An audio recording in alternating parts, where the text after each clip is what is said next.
Hello everyone, आज हम बात करने वाले हैं ब्रेस्ट कैंसर के बारे में। यानी ब्रेस्ट कैंसर होता किस लेडीज़ में है, उसके चांसेस किस लेडीज़ में ज़्यादा होते हैं, उसका ट्रीटमेंट क्या होता है, उसके सिम्टम्स क्या होते हैं। यानी अगर किसी को ब्रेस्ट कैंसर है तो हम उसको किस तरह से कैसे समझें, तो उसके बारे में हम डिटेल में देखेंगे। तो सबसे पहले तो हम ब्रेस्ट स्ट्रक्चर के बारे में देखते हैं कि वो किस चीज़ से कैसे बना होता है। तो फैटी टिश्यू होता है, यानी जो ब्रेस्ट होता है वो फैट से बना हुआ होता है। उसमें लोब्स होते हैं, फिर उसके बाद डक्ट्स होता है जिसके ज़रिए से मिल्क फिर बाहर आता है, और उसी से कनेक्टेड लिम्फ नोड्स होते हैं जो कि लिम्फ वेसल से कनेक्टेड रहते हैं, ताकि जो गंदगी हो वो वहाँ से होते हुए वेन में जाए और वहाँ से फिल्टर हो। अब ब्रेस्ट कैंसर होता क्या है? ब्रेस्ट कैंसर जो होता है, जब हेल्दी ब्रेस्ट सेल्स जो होते हैं वो एबनॉर्मली ग्रोथ होने लगते हैं, यानी कंट्रोल से बाहर जब वो ग्रो होने लगता है तो ये ट्यूमर के फॉर्म में कन्वर्ट हो जाता है। उसी को ब्रेस्ट कैंसर बोलते हैं। ब्रेस्ट कैंसर किस में ज़्यादा होता है, मेल या फीमेल में? मेल में 1000 अगर कोई आदमी है उसमें एक आदमी में कैंसर होता है, जबकि 8 लेडीज़ हर 8 लेडीज़ में एक लेडीज़ में ब्रेस्ट कैंसर होता है। अब कैंसर मिल्क डक्ट्स में अगर कैंसर है तो उसको क्या बोलेंगे? उसको डक्टल कार्सिनोमा इन सिटु बोलेंगे। लेकिन अगर डक्ट से बाहर ग्रोथ हो गया है, बाहर तक फैल गया, तो उसको इन्वेसिव डक्टल कार्सिनोमा बोलते हैं। ठीक है। अब अगर लोब्स में है कैंसर तो उसको लोबुलर कार्सिनोमा बोलते हैं, और अगर वहाँ से वो फैल गया है, लोब्स के बाहर तक फैल गया है, तो उसको इन्वेसिव लोबुलर कार्सिनोमा इन सिटु बोलते हैं। यानी अगर सिर्फ लोब के अंदर फैला नहीं हुआ है तो उसको लोबुलर कार्सिनोमा, और अगर बाहर तक फैल गया है तो उसको इन्वेसिव लोबुलर कार्सिनोमा बोलते हैं। अब इसके साइंस क्या होंगे, हम कैसे समझे कि ब्रेस्ट कैंसर हुआ है किसी लेडीज़ में? तो सबसे पहला साइन ये होता है कि ब्रेस्ट में कहीं लंप रहेगा, कोई गांठ दिखेगा। दूसरा ये होता है कि ब्रेस्ट का शेप और साइज चेंज हो जाएगा। तीसरा ये होता है कि निप्पल चेंज हो जाएगा, निप्पल का डायरेक्शन चेंज हो जाएगा, उसमें से ब्लड डिस्चार्ज होगा या कुछ भी डिस्चार्ज होगा। स्किन चेंज हो जाएगा, और ब्रेस्ट में डिम्पल्स दिखेंगे, और उसका स्किन स्ट्रक्चर चेंज हो जाएगा। अब इसके रिस्क फैक्टर्स क्या होते हैं, यानी किस लेडीज़ में होने के चांसेस ज़्यादा होते हैं? तो सबसे पहला तो ओल्ड एज में होता है। दूसरा डेंस ब्रेस्ट, यानी ब्रेस्ट साइज़ बड़ा है तो उसमें होने के चांसेस होते हैं, या फिर पहले से किसी लेडीज़ में अगर ब्रेस्ट कैंसर है तो उसमें वापस से होने के चांसेस होते हैं। एंड अगर पेरेंट्स में या सिबलिंग्स में किसी में अगर फैमिली हिस्ट्री में है ब्रेस्ट कैंसर तो उसमें भी होने के चांसेस होते हैं। इसके अलावा कुछ इनहेरिटेड जीन म्यूटेशंस होते हैं, उसकी वजह से भी हो सकते हैं। अल्कोहल का ज़्यादा यूज़ करने वालों में हो सकता है। इसके अलावा अगर ओवरवेट है कोई तो उसमें होने के चांसेस होते हैं। अब हम इसको कैसे इसका क्या-क्या टेस्ट करा सकते हैं, कैसे हम पता लगाएँ कि ब्रेस्ट कैंसर है? तो सबसे पहले तो सेल्फ एग्ज़ामिनेशन, यानी खुद से ब्रेस्ट को चेक करते रहना है। दूसरा ये है कि डॉक्टर के पास जाकर चेक करवाना। एंड थर्ड ये होता है कि स्क्रीनिंग कराना, यानी मैमोग्राफी कराना, जिसके ज़रिए से पता चलता है। और सेल्फ एग्ज़ामिनेशन में हम कैसे उसका एग्ज़ामिनेशन करेंगे, तो उसको चारों तरफ ऊपर से नीचे की तरफ एंड राइट टू लेफ्ट फिर सर्कुलर मोशन में करके हम देखते हैं कि अगर वहाँ पे कोई गाँठ है, कुछ है, तो उस फिर हम एडवांस से टेस्ट करवाते हैं। ये सेल्फ एग्ज़ामिनेशन हो गया। दूसरा ये होता है अगर उसमें गाँठ आया तो हमको फिर मैमोग्राफी कराना पड़ता है कन्फर्म करने के लिए कि वो गाँठ है या फिर ऐसी कुछ है। तो उसको कन्फर्म करने के लिए हम मैमोग्राम कराते हैं। अब इसके अलावा अल्ट्रासाउंड भी ब्रेस्ट का होता है। ब्रेस्ट का अल्ट्रासाउंड करके हम देखते हैं फिर कि उसमें अगर उसमें वो कैंसरस ग्रोथ है या फिर नॉन कैंसरस ग्रोथ है, जो गाँठ बना है मैमोग्राम में आया है, और उसको हम अल्ट्रासाउंड के ज़रिए से कन्फर्म करेंगे कि वहाँ पे कार्सिनोमा वाला गाँठ है या सिंपल गाँठ है। ये हो गया अल्ट्रासाउंड। अब इसके बाद हम और एडवांस में टेस्ट कराते हैं ब्रेस्ट एमआरआई। एमआरआई के ज़रिए से हमें कन्फर्म पता चल जाता है कहाँ-कहाँ तक है, कहाँ तक स्प्रेड हुआ है, और किस स्टेज तक पहुँचा है कैंसर, उस सब के बारे में डिटेल में पता चल जाता है। अब हम उसका अब इसके अलावा एक और एडवांस जाँच होता है कि ब्रेस्ट का बायोप्सी करके फिर हम देखेंगे कि उसमें कौन-सा ट्रीटमेंट काम करेगा, कौन-सा नहीं। तो इसमें एक नीडल होता है, बायोप्सी नीडल, उसके ज़रिए से हम कुछ टिश्यू निकालते हैं और फिर लैब में उसका हम एनालाइज़ कराते हैं कि उस कैंसरस सेल के अंदर कौन-सा रिसेप्टर है, कौन-सा ट्रीटमेंट उसमें इफ़ेक्टिव होगा, उसके अकॉर्डिंग हम उसमें देखते हैं कि कैंसरस सेल के अंदर कौन-सा रिसेप्टर है, ये उसी के अकॉर्डिंग क्योंकि हम ट्रीटमेंट करते हैं। उसके अंदर एस्ट्रोजन रिसेप्टर है या प्रोजेस्टेरॉन रिसेप्टर है या फिर human epidermal growth factor receptor 2 है।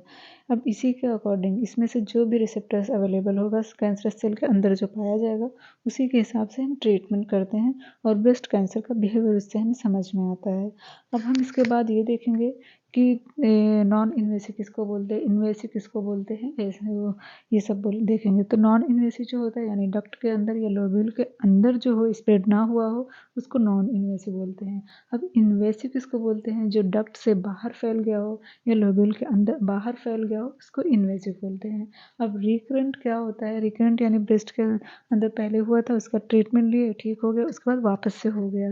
अब मेटास्टेटिक जो होता है यानी ब्रेस्ट के अंदर हुआ कैंसर पहले उसके बाद वो लंग्स में ब्रेन में बोन में यहाँ सब फैल गया उसको मेटास्टेटिक बोलते हैं। अब टाइप्स ऑफ ब्रेस्ट कैंसर क्या होता है, कितने टाइप्स के होते हैं वो देखेंगे। इन्वेसिव होता है, नॉन इन्वेसिव होता है, ये सबसे ज़्यादा कॉमन होता है।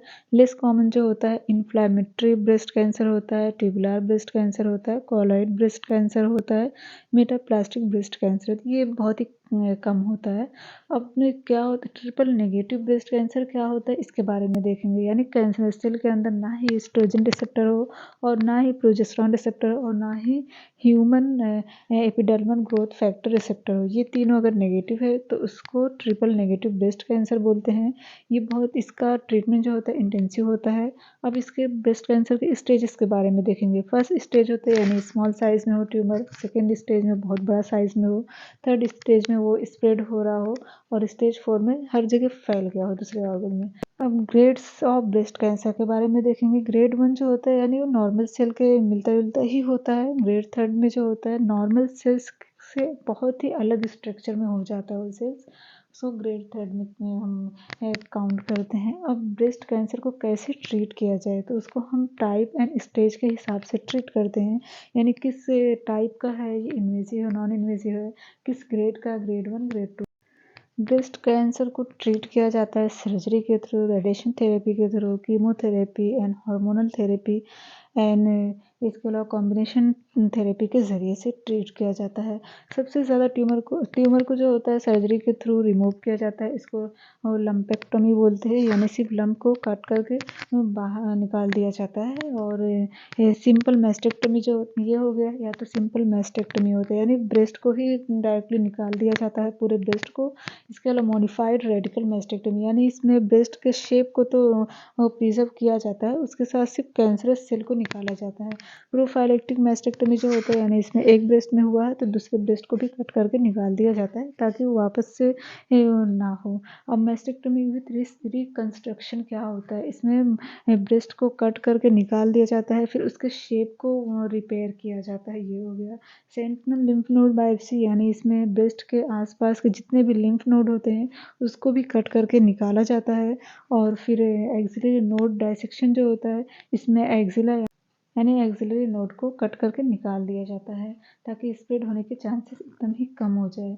रिकंस्ट्रक्टिव सर्जरी क्या होता है इसके बारे में हम देखेंगे। रिकंस्ट्रक्टिव सर्जरी में हम ब्रेस्ट के शेप को वापस से देने की कोशिश करते हैं।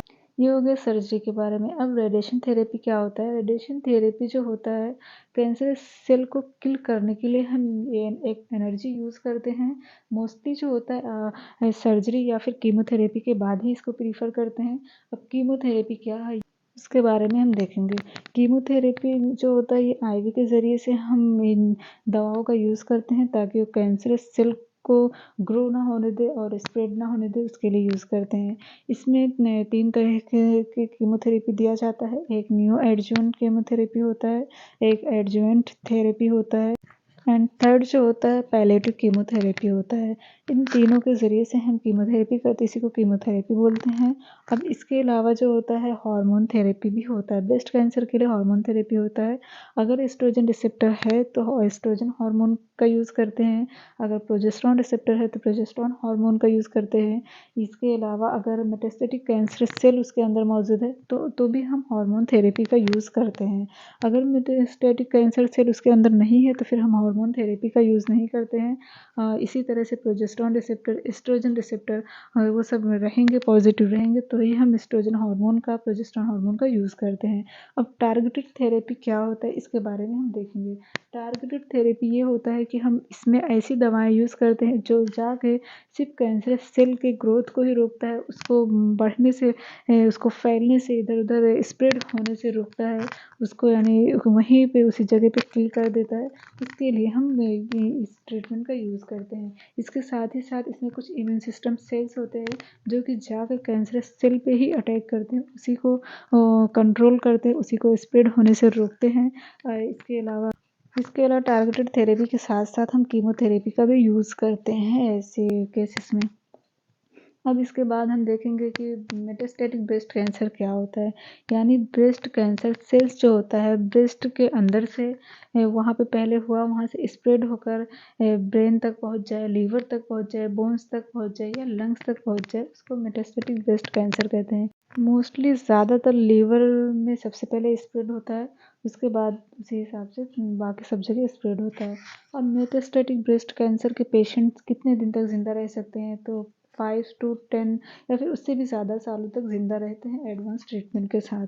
अब मेटास्टेटिक ब्रेस्ट कैंसर को ट्रीटमेंट हम किस तरह से देते हैं, उसको ट्रीट हम किस तरह से करेंगे, तो उसमें हम ऑनगोइंग कीमोथेरेपी चलाते हैं, हार्मोन थेरेपी देते हैं, टारगेटेड थेरेपी देते हैं। इसके अलावा इम्यूनोथेरेपी, ये चारों थेरेपी के ज़रिए से हम इसको कंट्रोल करते हैं। इसलिए सेल्फ एग्ज़ामिनेशन बहुत ही ज़रूरी होता है।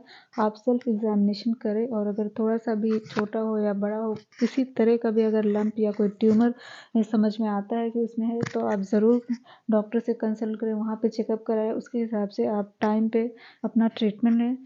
क्योंकि जितना आप लेट करते जाएँगे उतना ही ज़्यादा वो स्प्रेड होते जाता है और फिर उसका ट्रीटमेंट जो होता है वो उतना ही डिफ़िकल्ट होते जाता है और क्योर होने के भी चांसेस कम होते जाते हैं।